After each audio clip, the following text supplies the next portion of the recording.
Welcome back doctor साहब। आप बता रहे थे ये कर्ज़े जो देते हैं ये अपने मफादात के लिए देते हैं। वो जो कर्ज़े आते हैं उन पर फिर सूद होता है और उस सूद की शराइत से अवाम को बिल्कुल बेमैर रखा जाता है। उनकी फ़ी परसेंटेज भी नहीं बताई जाती और बहुत हैवी परसेंटेजेस पे कर्ज़े आते हैं। फिर कमीशनें भी होती हैं, फिर कमीशंस तो अलग है ना इससे, लेकिन दूसरी तरफ उनकी जो शराइत है वो बड़ी भयानक होती हैं। वो चीज़ों को गिरवी रख लेते हैं, वो जो गवर्नमेंट के बॉन्ड्स हैं उसमें हुकूमत गिरवी होती है। रियलिटी ये है कि पाकिस्तानी हुक्मरानों ने पाकिस्तान पूरे को अंडरग्राउंड गिरवी रखा हुआ है इन इदारों के सामने कि उनके कर्ज़े नहीं देंगे, वो पाकिस्तान की मलकियत ले लेंगे। लेकिन हर डॉलर जो यहाँ आता है, चाहे एड की सूरत में चाहे इन्वेस्टमेंट की सूरत में, वो यहाँ से 14 से 20 डॉलर वापस लेके जाता है। आप सोचें कि ये एक साम्राज्य इस्तेसाल की इंतहा है जो हमारे सामने है और ये कर्ज़ों की सूरत हाल है। और उस पर फिर हुक्मरानों की कमीशन है, फिर इसी तरह ठेकों पे कमीशन है, फिर इसी तरह इन्वेस्टमेंट पर कमीशन है।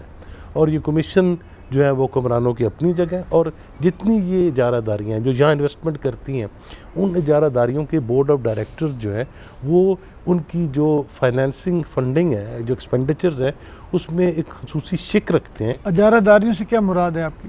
जो वो कंपनियां जो बड़ी बड़ी मल्टीनेशनल्स हैं जो यहाँ इन्वेस्टमेंट करती हैं, जिस तरह फार्मास्यूटिकल अद्वियात की इजारादारियाँ हैं, घी और साबुन की इजारादारियाँ हैं, सीमेंट की, हर चीज़ की इजारादारियाँ।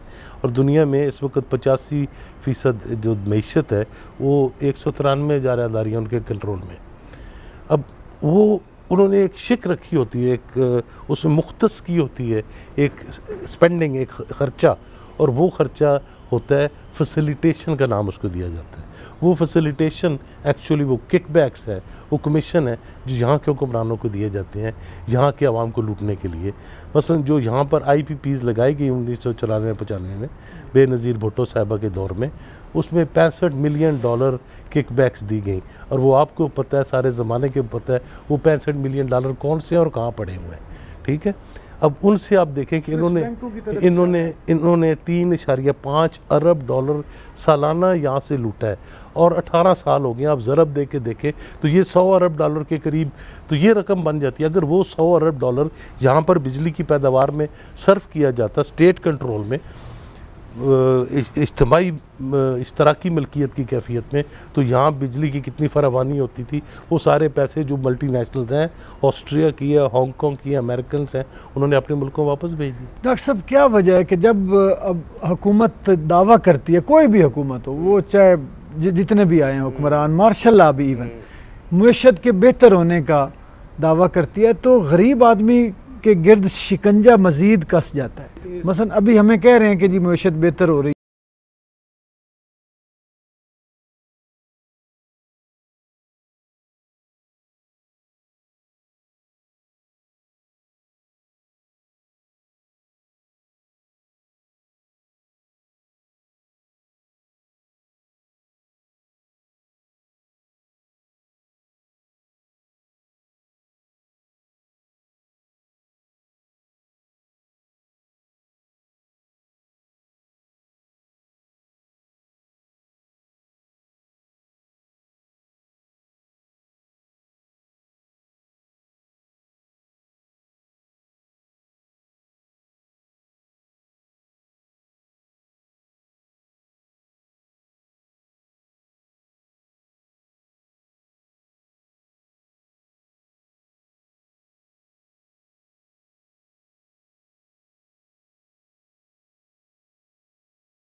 ट्रॉय की किताबें थी, हर चीज़ थी उसमें, वो पढ़ता था ना।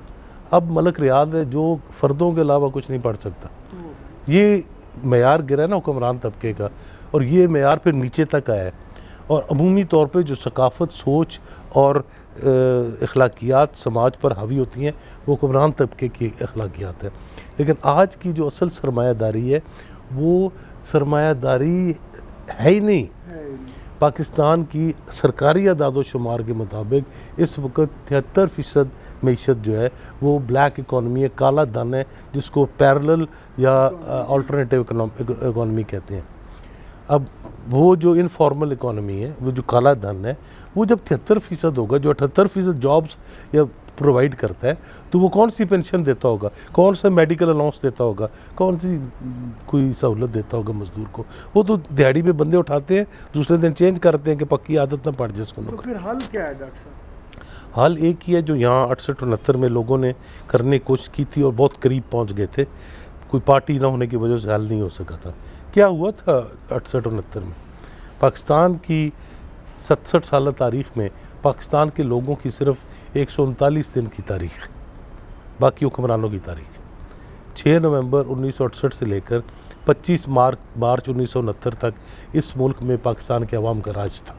उन्होंने, अयूब खान ने ख़ुद लिखा था कि आज फ़ैसले असम्बलियों में और हमारे ऐवानों में नहीं हो रहे, आज फ़ैसले गलियों, बाज़ारों, फैक्ट्रियों, खेतों और खिलवानों में हो रहे। ये अयूब खान ने लिखा था, जो उस वक्त पाकिस्तान की तारीख़ का सबसे मजबूत हुक्मरान था। अगर वो लिख सकता है तो उसको कोई उसमें सच्चाई होगी। डर गया था वो, क्योंकि ताकत चली गई थी, छीन ली थी। अब उस ताकत को वापस रियासत में डालना और इस निज़ाम के साथ मुंसलिक करना, इस के लिए उन्होंने जंग लड़ी। उन्होंने पाकिस्तान को 2 लख्त किया ताकि इनकलाब को रोका जाए किसी तरीके से। जैसे फ्लड रोकने के लिए, ये अपनी फैक्ट्रियां बचाने के लिए, अपनी जायदादें और असासे बचाने के लिए ब्रीच नहीं कर देते, इसी तरह इनकलाब के सैलाब को रोकने के लिए इन्होंने मुल्क ही ब्रीच कर दिया। ये असल वजह थी मशरकी पाकिस्तान के लिए अलहदगी की, और वहाँ पे कौम परस्ती को उभार कर जो तबकाती कशमकश थी उसको कत्ल किया बंगाली नेशनल शोविनिज़्म के ज़रिए, और यहाँ उस पाकिस्तानी शोविनिज़्म उभार के तबकाती कशमकश को कत्ल किया गया। ये बैनुल अक़वामी सरमायादार उन साम्राज्य ने भी, और यहाँ के हुक्मरान उसमें शामिल थे। यहाँ हुक्मरान मुसलसल दलाल है साम्राज्य के, और इनका किरदार ही कोई नहीं है, कंप्राडोर बुर्जुआजी है ये। और इसलिए मैं समझता हूँ कि फिर वक्त आएगा, क्योंकि अभी लोगों के साथ मजाक किए जा रहे हैं इनकलाब के, और जो मजाक कर रहे हैं उनको पता नहीं है कि जब इनकलाब होगा तो उनका इनकलाब हशर क्या करेगा।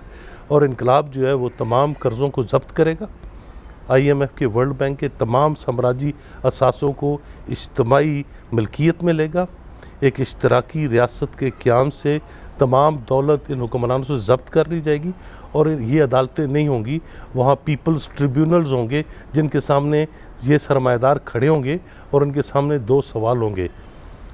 या तुम वो लूटी हुई दौलत जो कई लोगों के कहने के मुताबिक 5000 अरब डॉलर से ज़्यादा है जो बाहर तुमने रखी हुई है, या वो आज वापस लो शाम तक, वरना फिर तुम नहीं या हम नहीं। जब बिल कम हो जाएंगे बिजली के, बिजली तो मुफ्त हो जाएगी। आप आज IPPs को नेशनलाइज कर लें, और कोई माई का लाल मुझे बिजली का मसला हल करके दिखाए IPPs को नेशनलाइज किए बगैर। अब IPPs कितने की बिजली बेचते हैं, उनको को पूछने वाला है कि 5 रुपए की चीज़ तुम 500 रुपये में क्यों बेच रहे हो?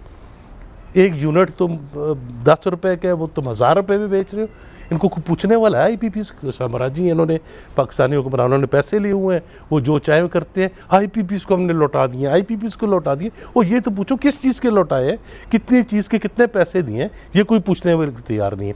IPPs को नेशनलाइज करें, या सिर्फ लोड शेडिंग ख़त्म नहीं होगी, बल्कि बिजली की कीमत 5% इस कीमत से आ जाएगी।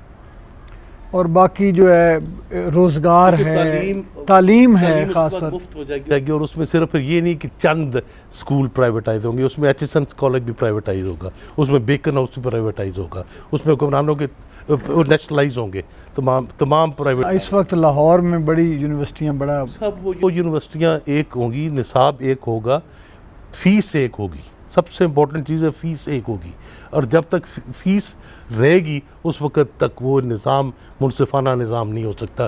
किसी जगह तालीम के लिए फ़ीस देना, इलाज के लिए फ़ीस देना एक इनकलाबी सोशलिज़म के बाद एक जुर्म करार दिया जाएगा, जैसे वेनेज़ुएला में करार दिया है शावेज़ ने, करके दिखाया है ये कि आज भी वेनेज़ुएला में मुश्किल से मुश्किल, महंगे से महंगा तरीन आप डेंटल ऑपरेशन करवाने जाएँ उसका एक पैसा आपको नहीं देना पड़ता।